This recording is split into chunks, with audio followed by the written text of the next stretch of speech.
Alors, dans cette partie, on va continuer étudier et découvrir l'histoire de l'Eucharistie de la Réforme au XXe siècle. Le XVIe siècle, c'est celui de la Réforme protestante.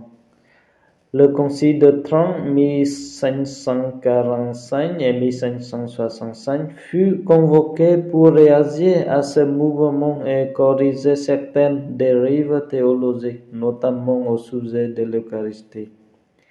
Dans le domaine de l'Eucharistie, les pères du Concile ont réaffirmé la présence réelle de Jésus et le caractère approprié du thème théologique transubstantiation.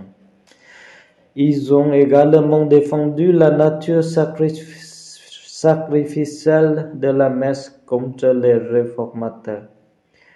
Une des suites significatives du Concile de Trente fut la publication par le pape Vicent du missel romain 1570 pour que le rite officiel fût uniforme et conforme à la théologie conciliaire, notamment en ce qui concerne la présence réelle. L'Église l'a utilisé pendant les 400 années suivantes. Ce ne fut jusqu'en 1910 que le pape Pie X permit aux enfants ayant atteint l'âge de la raison de recevoir la Sainte Communion et encourager tous les fidèles à recevoir la communion fréquemment. Et l'histoire de l'Eucharistie de Concile Vatican II jusqu'à aujourd'hui. Alors, il y a de nombreuses années, les théologiens ont commencé un mouvement liturgique qui a été accepté par les responsables de l'Église et cela a conduit à des réformes importantes dans la liturgie. Le document clé de Vatican II, la Constitution de la Sainte Liturgie 1963, a été le poids le plus saillant du mouvement de la Réforme. Cela a conduit au renouvellement de tous les sacrements. Les changements importants que nous prenons aujourd'hui pour acquis comprennent ce qui suit. Nous célébrons la messe dans le langage vernaculaire pour que nous puissions mieux comprendre ce que nous célébrons. La liturgie de la parole a une plus grande importance.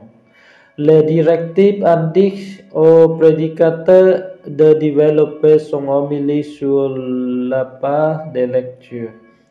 Les lectures dominicales tournent autour d'un cycle de 3 ans. Cette action a aidé les catholiques à découvrir les Saintes Écritures. Maintenant, l'auteur et le célébrant sont face aux gens, ce qui facilite une meilleure participation des fidèles. Ainsi, ils prennent plus conscience qu'ils sont une assemblée célébrante réunie autour de la table du Seigneur.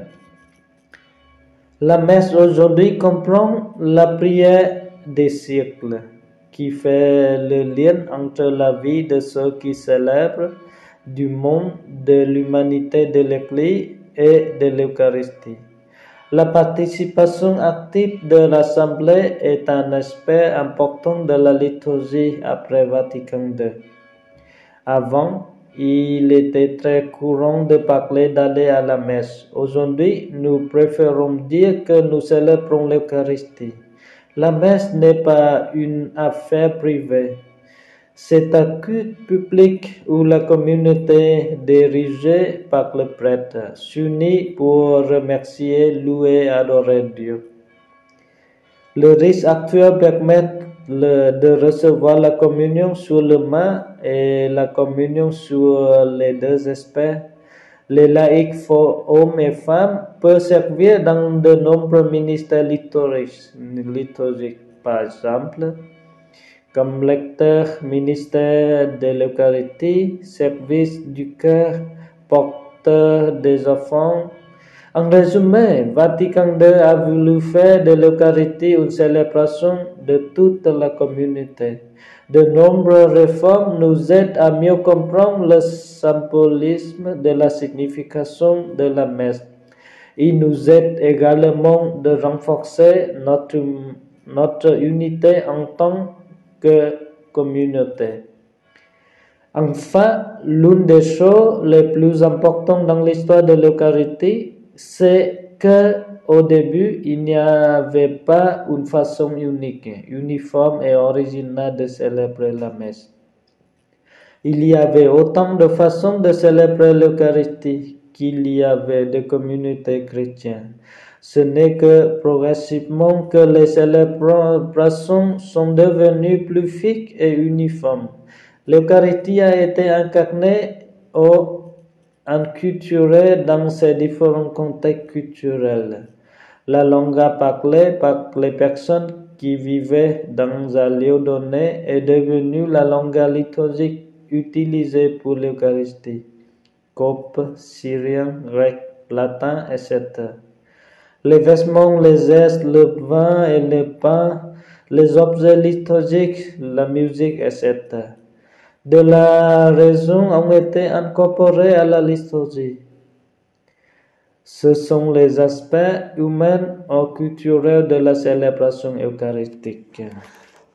Voilà un peu résumé sur l'histoire de l'Eucharistie. Merci pour votre écoute.